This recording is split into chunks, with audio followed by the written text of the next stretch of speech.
Chief Mike Ozekhome, senior advocate of Nigeria, to get into the conversation. Electoral Offences Commission, like you heard the honorable there, how important will this be, and do you see this happening in this very amendment? I think it's very important. The reason we continue to have what you call recidivism, a process where you commit a crime, you are punished, you come back to it, is because you feel that no harm awaits you at the end of the day. If you are in one of these advanced countries, you know that to beat traffic, they may not necessarily arrest you there, but by the time you get home the following day, there'll be a ticket waiting for you. By the time you pay like that 2 times, next time, a pole away from a traffic light, you're already stopping. I think Nigeria is not practicing democracy. I'm sorry to say that. We are practicing elections. That's what we are doing. After one election, we are looking forward to another. What is happening in all the major political parties today is already a fight over 2023. So when a governor, for example, is elected, it takes time to just work for the first year. From the second year, he's already campaigning. That is why electoral officers, the chairmen, they have the shortest reign in Nigeria. Since 1964 elections of Ayo Eswa to to Chief Michael Ani of 1979, who conducted the elections that brought in Shehu Shagari, to Fedeco of Justice Oviewuski, the man who said if he saw 1 million naira bribe, he would collapse when they accused him falsely of taking bribe. Up to people like Dagogo, Justice Akpata, Maurice Iwu, the president Atairu Jega, the present chairman. The problems have always been the same because politicians in Nigeria, they take it that it is a do or die battle for them to win elections. And people, because they don't have any other occupation, most of them, they see politics that should be a vocation.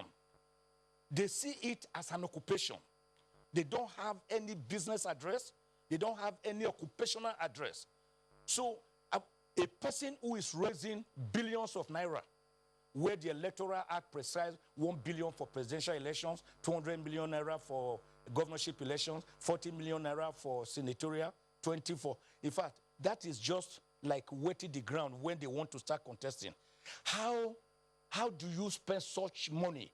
How do you go to banks to take loans because you want to serve your people? It is not because they want to serve their people. It is because they want to butter their bread, a system of come and chop politics. So an election offences tribunal is the right way to go. Punish these people. If a person is caught, you are prosecuted, you are jailed, then you are banned. For example, the amendment should show that you will be banned for the next 10 years and you won't contest again. With that stigma on you, others will begin to take you and know that it is dangerous to be corrupt with election.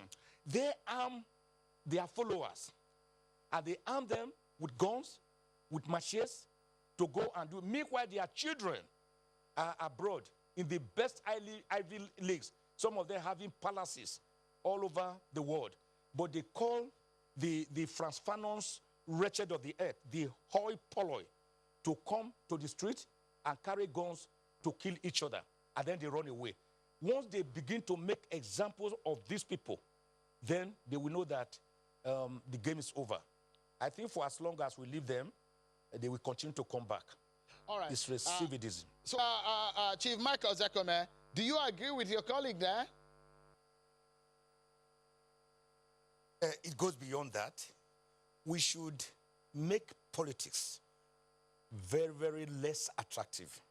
Politics is too attractive now. It's mercantilistic.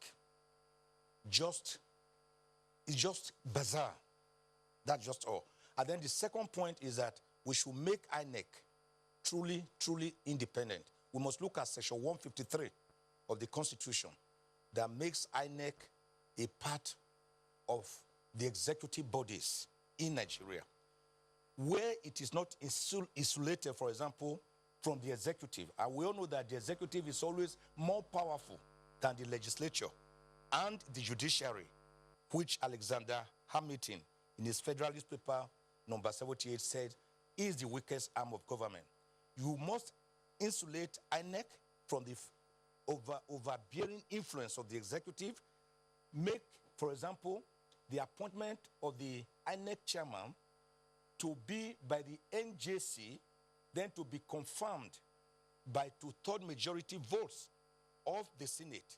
All right. So that when the chairman feels that he has tenure of office and that the executive is not breathing down his neck, he may be able to do his job. But as it is today, a INEC chairman can be removed, all right, with a snap of the finger.